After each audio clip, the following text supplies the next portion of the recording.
आज हम लोग सामान्यतः संथाल विद्रोह के बारे में चर्चा करने वाले हैं। संथाल विद्रोह का प्रारंभ 1855-56 ईस्वी में हुआ था। कब हुआ था? संतालो विद्रोह का प्रारंभ 1856 ईस्वी में हुआ था। इसका क्षेत्र जो था भागलपुर से राजमहल तक था। कहाँ तक इसका क्षेत्र था? भागलपुर से राजमहल तक का क्षेत्र था, जो दामन ए कोह के नाम से जाना जाता था। किस नाम से जाना जाता था? दामन ए कोह के नाम से जाना जाता था। इसका नेता कौन सब थे? सिंधु, कान्हू, चांद, भैरव। संथाल विद्रोह के जो नेता थे वो सामान्यतः थे सिंधु, कान्हू एवं चांद, भैरव।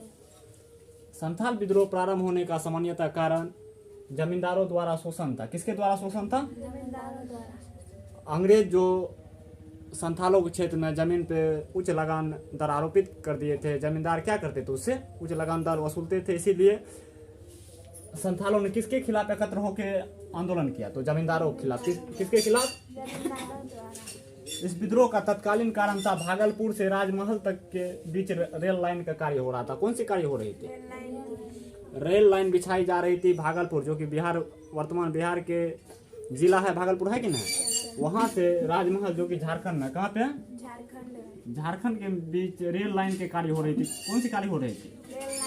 रेल लाइन की कार्य हो रही थी। वही पटरी पर लाइन बिछाने के क्रम में क्या किया जाता था? संथालों के साथ बेगारी प्रथा करवाया जाता था। क्या करवाया जाता था? बेगारी प्रथा मतलब क्या हुआ? वैसा काम जिसमें बिना वेतन का काम करवाया जाता है उसे हम लोग कौन सी प्रथा कहेंगे? बेगारी प्रथा करवाया कहेंगे। तो इसका तत्कालीन कारण हम लोग देखेंगे बेगारी प्रथा था। कौन सी प्रथा था? और संथालों का धर्म परिवर्तन किया जाता था। कौन सी किया जाता था? क्योंकि संथाल सीधे साधे जीवन जीते थे और अंग्रेज उसमें हस्तक्षेप करके उसे कौन से धर्म बदलाते थे? तो ईसाई धर्म में परिवर्तित करते थे। कौन से धर्म में परिवर्तित करते थे? और महिलाओं के साथ अपमानपूर्ण व्यवहार किया जाता था। ये सब क्या था? संथाल विद्रोह प्रारंभ होने का कारण था। क्या था? संथाल विद्रोह प्रारंभ होने का कारण था। हम लोग देखेंगे आगे जो इसमें सामान्यतः भागलपुर से राजमहल तक के क्षेत्र के बीच जो संथाल जनजाति के लोग होते थे 1854 में एकत्रित हुए। कब एकत्रित हुए? 1854 ईस्वी में एकत्रित हुए। 400 गांव के संथाल। कितने गांव के संथाल एकत्रित हुए? 400 गांव के संथाल एकत्रित हुए और भगनाडीह नामक गांव हुए। किस गांव में एकत्रित हुए?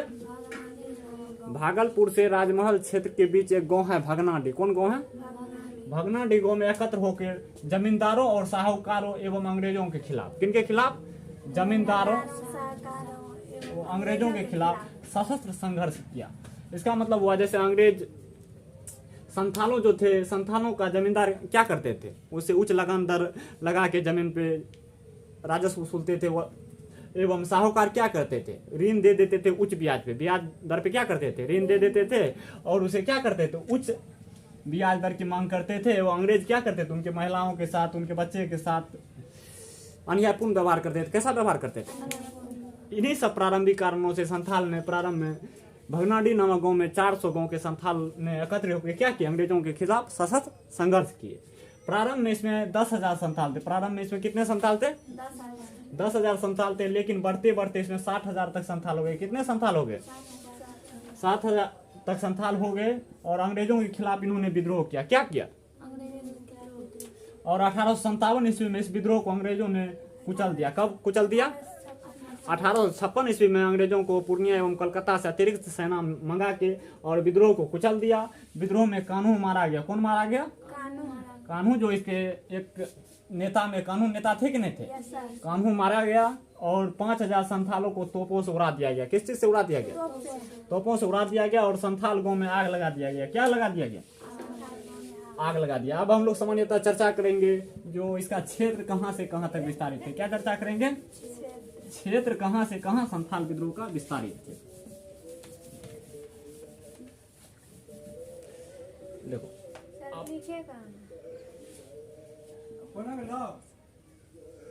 ये अपना लोग का वर्तमान बिहार है। क्या है? वर्तमान बिहार है। कौन सी राज्य है? बिहार राज्य। यहाँ हम लोग जानते हैं झारखंड है। कौन सी राज्य है? झारखंड। तो 1855-56 में बिहार, झारखंड, उड़ीसा, पश्चिम बंगाल एक ही राज्य के अंतर्गत आते थे। हम लोग सामान्यतः अभी देखने वाले हैं संथाल विद्रोह का क्षेत्र। क्या देखने वाले हैं? संथाल विद्रोह जो थे सामान्यतः भागलपुर से राजमहल तक के बीच बसे हुए थे। किस क्षेत्र के बीच बसे हुए थे? भागलपुर बिहार का एक जिला है कि नहीं है? और राजमहल झारखंड का एक क्षेत्र है। कहाँ का क्षेत्र है? झारखंड का क्षेत्र इन्हीं पहाड़ी इलाकों में संथाल रहते थे। कौन रहते थे? कौन रहते थे? संथाल संथालों ने 1855-56 में, कब? 1855-56 में एकत्रित होके, क्या होके? एकत्रित होके अंग्रेजों के खिलाफ, जमींदारों के खिलाफ, साहूकारों के खिलाफ सशस्त्र संघर्ष किया। कैसा संघर्ष किया? संघर्ष किया, मतलब हथियारों के साथ संघर्ष किया। और इसमें एक तत्कालीन कारण थी, इधर हम लोग देखेंगे पश्चिम बंगाल है। कौन सा क्षेत्र है? पश्चिम बिहार के पूर्व में कौन सा क्षेत्र है? पश्चिम बंगाल पश्चिम बंगाल। तो तत्कालीन उस समय में भागलपुर से वर्धमान के बीच, कहाँ से कहाँ तक बीच? वर्धनपुर से भागलपुर से वर्धमान, जो कि पश्चिम बंगाल में स्थित है। कहाँ पे स्थित है? पश्चिम बंगाल पश्चिम बंगाल में जो क्षेत्र स्थित है, इनके बीच रेल लाइन की कार्य हो रही थी। कौन सी कार्य हो रही थी? रेल लाइन रेल लाइन की कार्य हो रही थी। हम लोग जानते हैं पहले रेल लाइन में जो स्लीपर बिछाई जाती थी, स्लीपर में सामान्यतः लकड़ी का उपयोग किया जाता था। किस चीज का उपयोग किया जाता था? लकड़ी का जो उपयोग किया जाता था। एक तो अंग्रेज जंगल घुस के संथालों का जनजीवन प्रभावित किया, उनको जंगल को काटा। दूसरा कारण उन्हें भागलपुर से और वर्धमान के बीच जो रेल लाइन की पटरी बिछाई जाती थी, उसमें बेगारी प्रथा क्या करवाया जाता था। कौन सी प्रथा करवाया जाता? बेगारी प्रथा सामान्यतः उस प्रथा को कहेंगे जिसमें सामान्यतः बिना वेतन का काम करवाया जाता है। कैसा काम करवाया जाता है? बिना वेतन का हम लोग यदि किसी से काम करवाते हैं, या न्यूनतम मजदूरी से भी कम दर पे यदि हम लोग काम करवाते हैं किसी मजदूर को, से हम लोग कौन सी प्रथा कहेंगे? बेगारी प्रथा। तो बेगारी प्रथा द्वारा इसका काम करवाया जाता था और इनकी महिलाओं के साथ अपमानपूर्ण व्यवहार किया जाता था। इनके महिलाओं के साथ, संथालों के महिलाओं के साथ। इन्हीं सब कारणों से सभी संथाल ने भगनाडीह नामक गांव में एकत्र होके, क्या होके? एकत्र होके अंग्रेजों, साहूकारों एवं जमींदारों के खिलाफ क्या किया? विद्रोह किया। क्या किया? विद्रोह किया।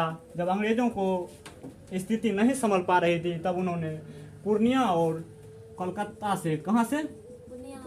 पूर्णिया और कलकत्ता से अतिरिक्त सेना मंगाई। क्या मंगाई? अतिरिक्त सेना मंगा के इस विद्रोह का दमन किया। क्या किया? दमन किया। लेकिन संथाल जो थे अपने पारंपरिक हथियार, जैसे हो गया तीर, धनुष, भाला से लड़ते थे। अंग्रेजों के सामने क्या थी? बंदूक थी, अन्य तोप थी, बंदूकें थी, उन्नत किस्म के हथियार थी। लेकिन तब पर भी संथालों ने अपना साहस का परिचय दिया और इन्होंने 6 महीना से 1855 में शुरू हुआ था, युद्ध हुआ था कि नहीं हुआ था? विद्रोह 1856 ईस्वी तक चला। 1 साल अपना पारंपरिक हथियार से लड़ा और 1856 ईस्वी में और अंग्रेज से वो पराजित हो गए। क्या हो गए? पराजित होने के पश्चात अंग्रेज में लड़ने के क्रम में कान्हू मारा गया। कौन मारा गया? कान्हू मारा गया। और चांद, भैरव, सिंधु सहित 5000 संथालों को फांसी दे दिया गया एवं जेल में कैद कर दिया गया। क्या कर दिया गया? फांसी दे दिया गया एवं जेल में कैद कर दिया गया। और संथाल जहाँ पे लड़ाकू क्षेत्र घोषित किया गया था, उस गांव को आग लगा दिया गया। क्या लगा दिया गया? और विद्रोह का दमन कर दिया गया। और क्या कर दिया गया? और क्या कर दिया गया? विद्रोह का दमन किया गया। लेकिन इसका परिणाम हम लोग देखेंगे। आखिर विद्रोह के दमन करने के पश्चात क्या अंग्रेज सरकार के रुख में परिवर्तन आई? तो हम लोग जानेंगे खूंटी और गुमला क्षेत्र। कौन क्षेत्र थे? खूंटी और गुमला क्षेत्र को अनुमंडल घोषित किया गया। क्या घोषित किया गया? अनुमंडल घोषित। और संथाल इलाकों को बहिगत क्षेत्र का दर्जा दिया गया। कौन सी क्षेत्र का दर्जा दिया गया?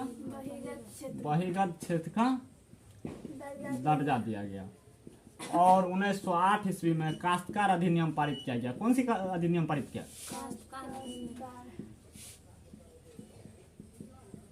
और आदिवासी को कुछ विशेष सुविधाएं दी गई। तो आज हम लोग सामान्यतः किस विद्रोह के बारे में चर्चा किए? संथाल विद्रोह को। तो हम लोग फिर अगले दिन नेक्स्ट टॉपिक पे चर्चा करेंगे। ठीक है, तो समझ में आए कि नहीं?